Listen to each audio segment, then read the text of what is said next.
Oh, well, you'll still have to get your prostate checked at age 40. T-minus less than 10 years, by the way. And here's the reality of that. This is what is on my chart right here.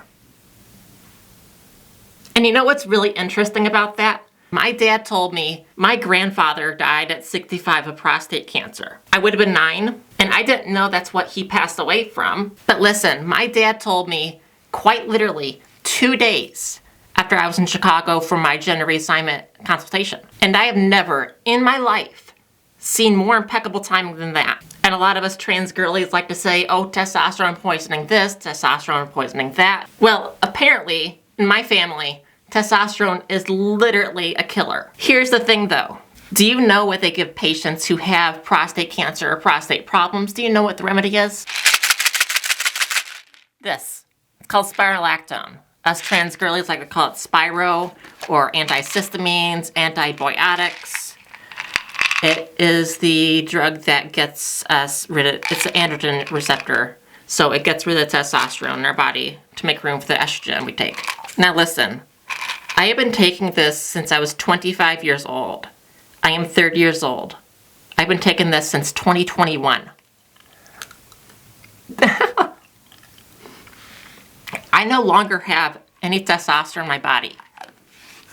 None. And when you're a trans girly who's looking forward to or has had some sort of bottom surgery, whether it's gender reassignment or vaginoplasty or iectomy, or if you call it bottom or lower surgery, whatever you want to call it, they all completely stop your testosterone.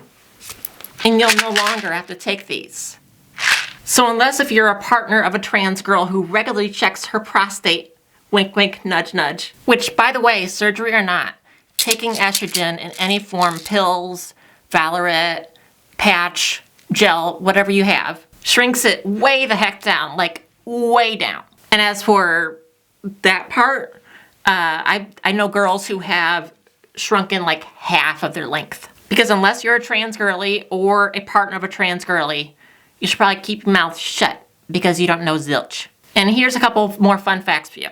So when trans women have a vaginoplasty or gender reassignment surgery, a year after surgery, they're required to see a gynecologist. And honestly, I can't wait for mine. I'm still waiting for a date for my surgery. Because listen, bro, a vagina is a vagina, whether you came into this world with it or you had to add it on later on. Or if you're one of the people who were like, well, it's just a wound, which is, by the way, an absolutely disgusting thing to say. And coming down the other side of the road with transgender men, I bet you didn't know this. When trans men take testosterone, and regardless if they have their phalloplasty or bottom surgery, which is honestly very, very low percentage, it's not very common at all. I only know one person that's had it done. Little history lesson, the first phalloplasty on a transgender patient was actually 10 years after the first phalloplasty on a non-transgender or cisgender person. And they realized that if they could recreate a penis after being blown off in war or whatnot, then they could create a penis. And based on a study from 2019 to 2022,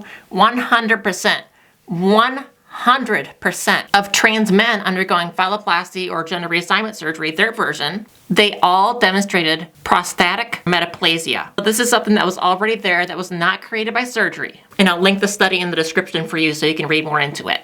Boom, biatch. I'm sorry.